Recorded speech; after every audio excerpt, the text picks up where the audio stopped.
Hey, so I just finished watching the season 2 of The Witcher. Now, this is going to be the spoiler-free section. So I haven't really scripted this, but all I'm gonna say is that if you are expecting, if you're a very big fan of the books, you're gonna be disappointed because it still generally keeps the overall structure of the books. Like, the overall plot line, meaning, and when I mean the overall plot line, I literally mean the most rudimentary basic structure plot elements, like, of the overall narrative, because they are adapting the series. If they are just trying to make it a one deal thing, they could have gone full changed, but they haven't done that so that they can continue to adapt it to the rest of the books. But that being said, they really do divert from the books. Like, obviously, there's going to be some changes in adaptation. We've got that from Harry Potter. They made some changes, but generally speaking, and most of the stuff they did was for the sake of time. They weren't completely faithful to the books, the Harry Potter movies, but mostly for the sake of time. This is not the deviations made in this season is not due to a time, really. They completely took Sapkowski's work and went in a completely different direction. So if you're going to be angry about that, or you're not going to want a very different variety of Sapkowski's work, you're not probably going to really enjoy this season. Or you might find it okay. I found it, for the most part, good. It was, generally speaking, entertaining. But I was frustrated because I'm a fan of the books, and there's some stuff that the books do pretty darn well and this it's easy.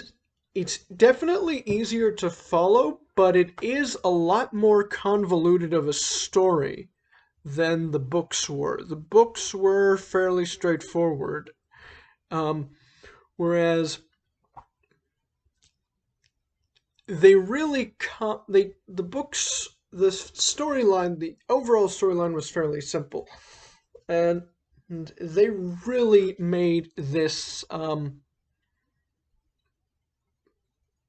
very they really took it in their own real direction and made it almost a completely different story, because they changed so much, yet the essence of it is still the same. It still has the essence of the books. They haven't gotten rid of that, and I know Ex Latalis mentioned there was this. So yeah, it's sort of more of a spoiler, but so I'm gonna. So yeah, if you're so I haven't gotten the spoilers yet, but if so, this is gonna be the end of the spoiler-free review. If you're so yeah, if you're a fan of the games, you're probably gonna like it more because you probably haven't read the books, and CD Projekt Red, they don't mention the books a lot in the games. They're referenced to briefly, but you don't really deal with them in the games. Um, so you're probably not going to notice all of the changes that book readers like myself do notice, because they really did change some things. And then we're gonna get into and then now we're getting into the spoiler review. So, what did they do differently? Well, I knew they were gonna deviate a bit because they introduced A Grain of Truth into uh, season 2, which is a short story where Siri was not taking part in. okay? And I was like, okay, that doesn't seem like too crazy of a change. You know, it's like, they've already done the short story bit. This is now, season 2 bit.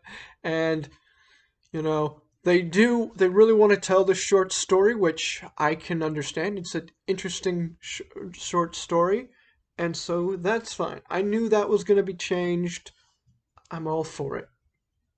But then they go and do this. I mean,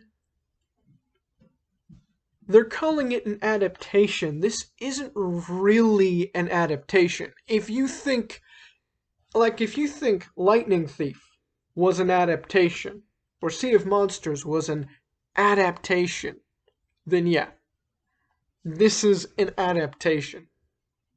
No, it's like a completely different thing. It's If you're really wanting things to be very faithful to the books, this is not. I mean, the characters, I would argue, are pretty faithful to the books. The characters and the general story arc. But yeah, Eskel does die. Yeah, the Leshen, for some reason, um, gets the Leshen infects Eskel, and so it engulfs him and turns him into a new like hybrid human Leshen. Um, and so the Witcher's Geralt um is forced to kill Eskel, and then they track down the Leshen responsible, but they don't even kill it because some other monster comes and kills that Leshen. And they later reveal that it's all tied in to Volith Mer, which is the nightmare goddess which Exlatalis mentioned was the Gontro Dim for this season. But she's not. She sort of is, but isn't really. Because Gontro Dim was much more mysterious, even to Geralt.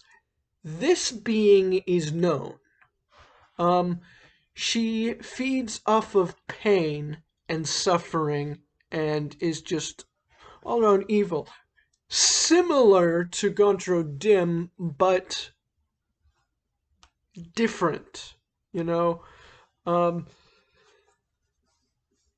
different in the way he operates, she operates quite differently.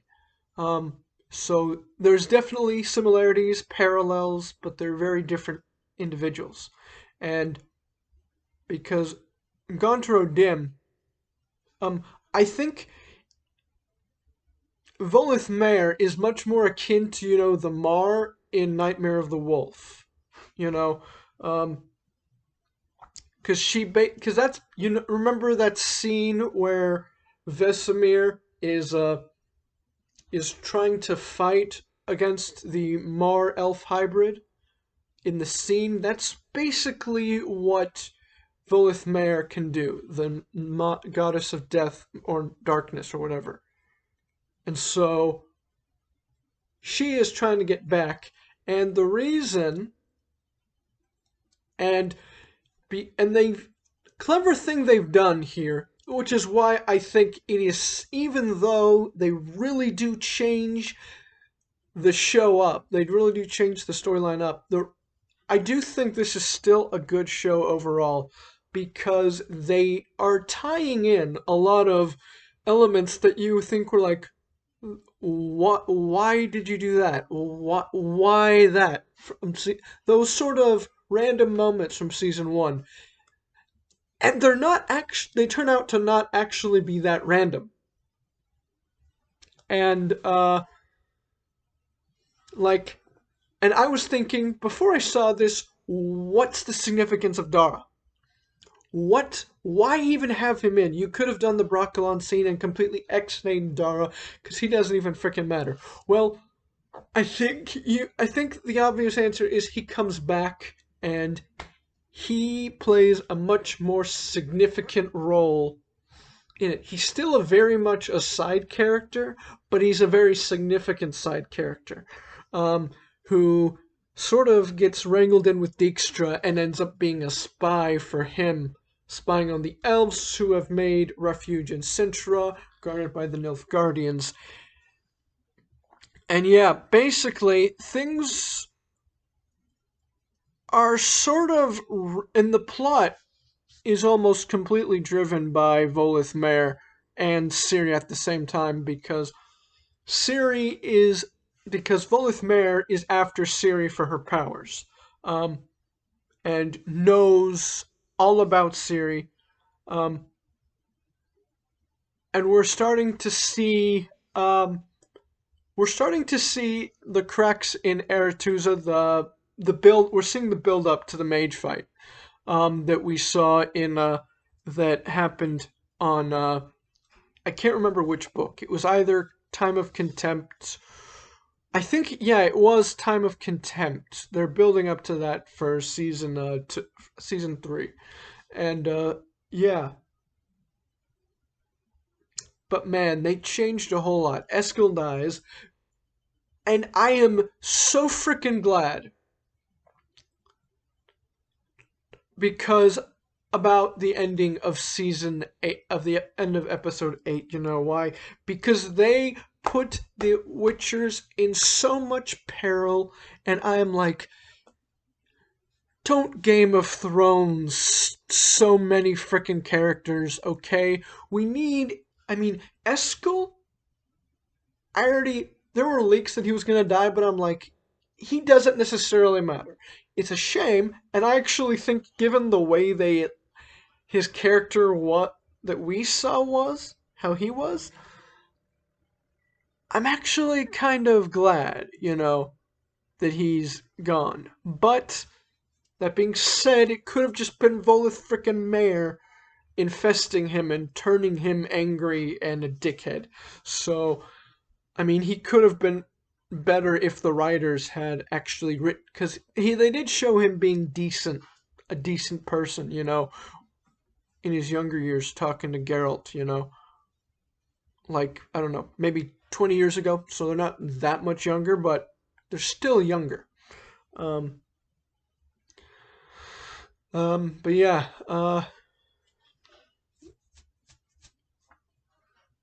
so yeah, that's sort of that. And gosh, there's so many, nice scenes that were in the books that never made it to season one, that never made it to the season. The main reason being is that I don't know if you remember this, but the whole Shani scene where Shani lures, where Shani gets Geralt, Philippa, and them into this keep where this one guy is held, and then the Michelin brothers ambush, and then later on the Michelin brothers ambush Geralt, and Rience shows up, etc. That doesn't really happen, at least not as it happened in the book. You see, in the show, that all happened at the Temple of Melitele. And yeah, Nenneke, I think, was great. Definitely portrayed my impression of Nenneke fairly well. Geralt was amazing. Yennefer was great, as always. Ciri, I think there were some moments, she is a young actor, so I did see some moments where I didn't think she was doing quite well, but generally speaking, did a very good job. But yeah, and the writing is generally pretty good. You can definitely see that there is that the show, it's doing it, really, it's its own thing. You cannot compare it to the books in any meaningful way.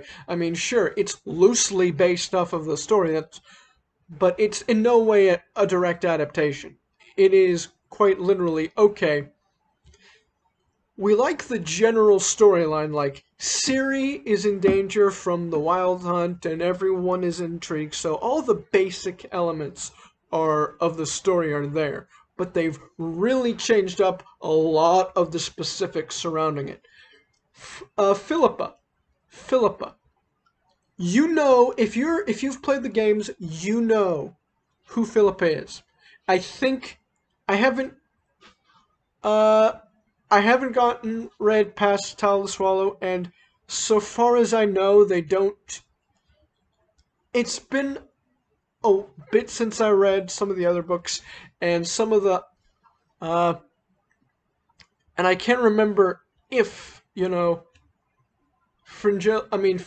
was an owl in the books, because she and Dijkstra don't really communicate that way. Whereas in the games, yeah, Philippa turned into an owl, and they've incorporated that element into, and they've incorporated it into the show. But now, of course, they've really turned Fringilla around. So it makes me think they can possibly turn Philippa around as well. Because in this, she really just appears to be Dijkstra's puppet. Now, initially, it looks like she's sort of controlling him a little bit because he's talking to her, wasted out of his mind, and she's communicating with him telepathically. So, in that scene, it looked like she was in control and he was more of the puppet, and he was just like her drunk little puppet that she was manipulating. But for the rest of it, he's like, all right, Philippa, what you got? What you got for me? So, yeah, he definitely looks a lot more dominant in this, partnership. And surprisingly, I mean, I know Redania does like to sort of do it. I think if this might have been a part that I'm forgetting the books, but Redania is very much doing its own thing. Like, there's the general northern kingdoms that are sort of in alignment, and then there's Redania and King Vizimir and Dijkstra, etc. And they're sort of their own little island in the north. And they tend to be more self-interested, whereas the other northern kingdoms are very much coalition-minded.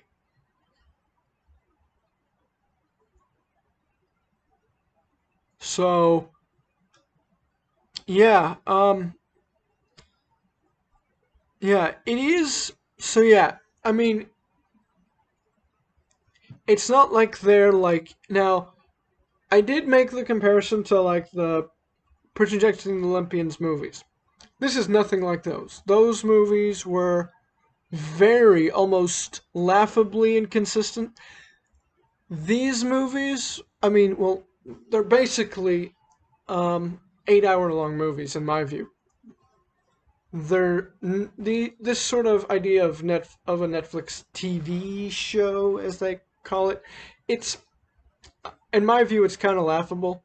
These are basically 8 hour movies divided up into 8 1 hour sections. Calling this a TV show is honestly pretty laughable. I mean, if you want it to be a TV show, you sort of gotta have to do a formula. You're gonna have to do a episode structure, and you can do like hour-long episodes, but you gotta space it over the course of 20 episodes every week. That's basically a TV show. Whereas this is much more of an 8 hour long movie. Instead of a your typical TV show. So yeah.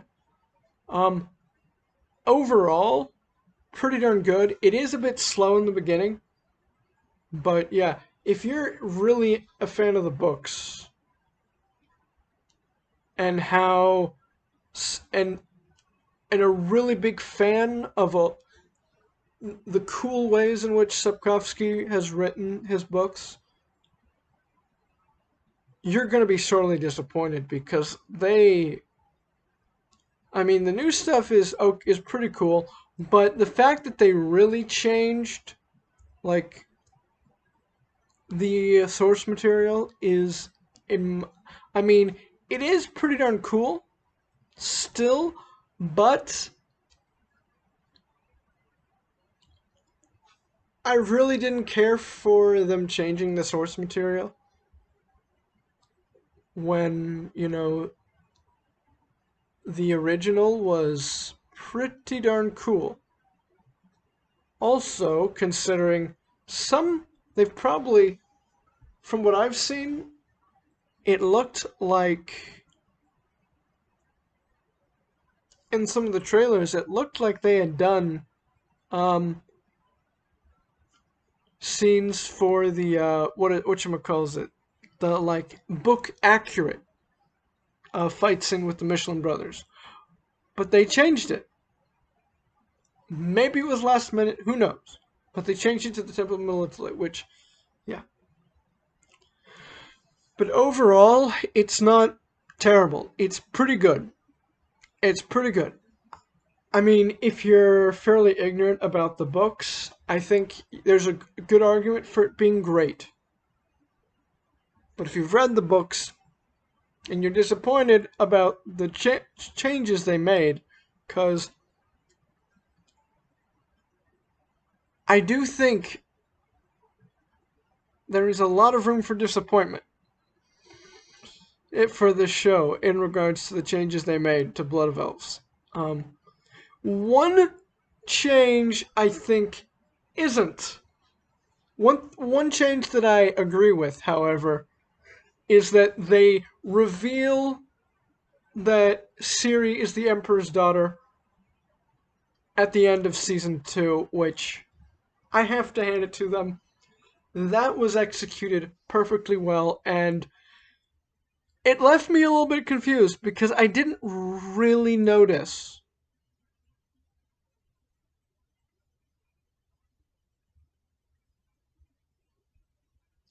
I didn't really notice Emhyr throughout the show. But apparently he was there, lurking in the shadows. And if you saw him, kudos to you. I didn't. I thought I might have seen him, but I couldn't piece where. I mean, there were places where I saw this Nilfgaardian soldier and in full plate uniform with his head covered. And I'm thinking, okay, but that was, Voleth Mare. And then I'm thinking, okay, we're probably going to see him. He's probably not going to show his face for a while. But, yeah, he eventually does. And we do see him reveal himself. And then flat out says it, she's my daughter. And, which I thought was great because Geralt, when they're doing their sort of um, they're going through the resolution of the season. They're like Voleth Mare knowing all about you, Ciri. I understand. She's been around like forever. She understands all this stuff. What I don't understand is how Nilfgaard knew. Because they were ahead of the game from the beginning. They knew before we did. And then you cut to the scene of Nilfgaard, and they do the reveal that I was waiting for. They actually did it. I was so happy with that scene. I mean, it doesn't completely outweigh some of the, I think, not so great choices they made. It's still pretty darn cool and epic. But pretty darn crazy, especially the last 2 episodes. They do tend to pack a lot of punches in those last two. And those, I think, are where you really see the storyline completely go off the rails from the books. I mean, well, not completely, but generally speaking, off the rails.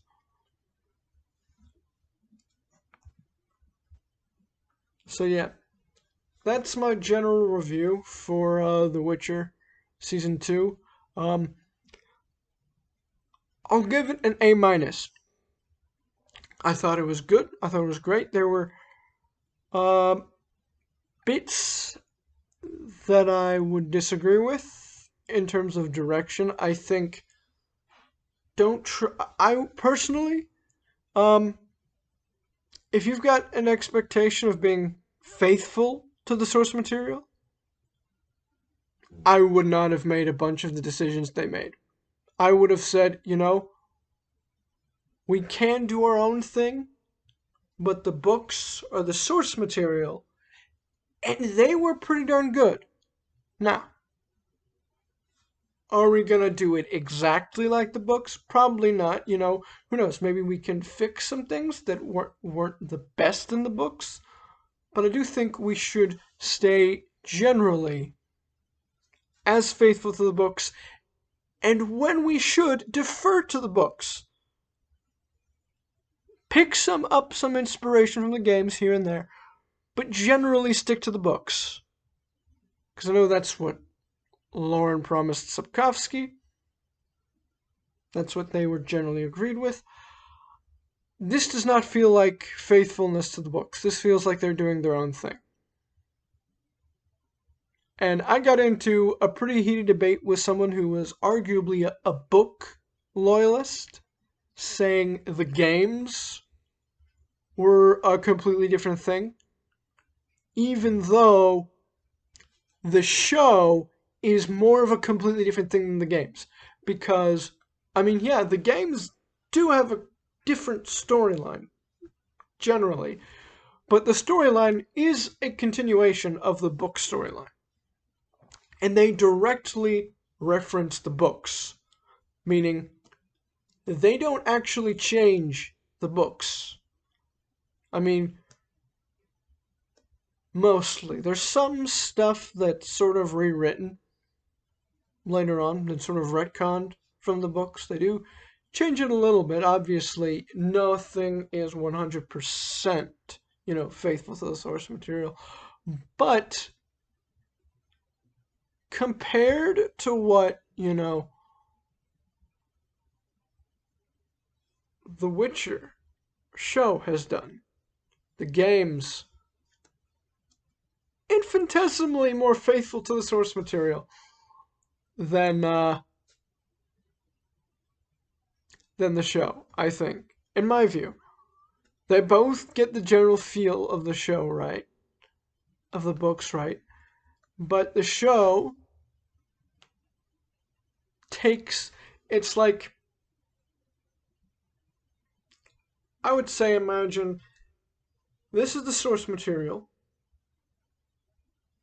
The games sort of did this, sort of did some twists and turns, but generally kept going. They sort of veered off. They veered off slightly from the source material, but generally remained faithful. The show, on the other hand,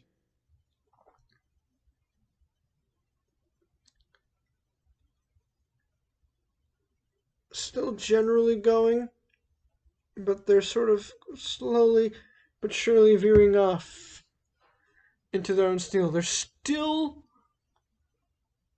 got a lot of elements on the show, but from the books, but it's like they're really doing their own thing. Anyways. So yeah. I do think it's a good watch. If you really love The Witcher, you're probably still going to like it. Unless you're a hardcore book fan. If you're a hardcore book fan, you're going to freaking hate this. If you're a hardcore game fan, it's going to be fine. You're probably going to really like it. If you're just a newcomer, you're going to and you liked season 1, you're going to probably absolutely adore this season.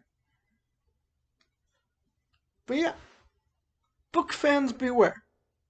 Game fans, caution. Fans of both?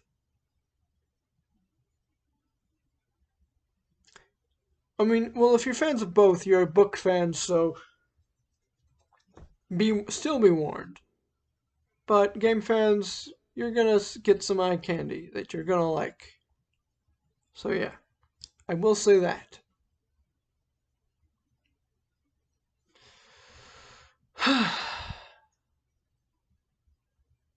But yeah, I wouldn't be surprised if book fans retreat or do a bit of a revolt against Hissrich after they see this show. I wouldn't be surprised. I legitimately would not be surprised. Anyway, that's my say for now.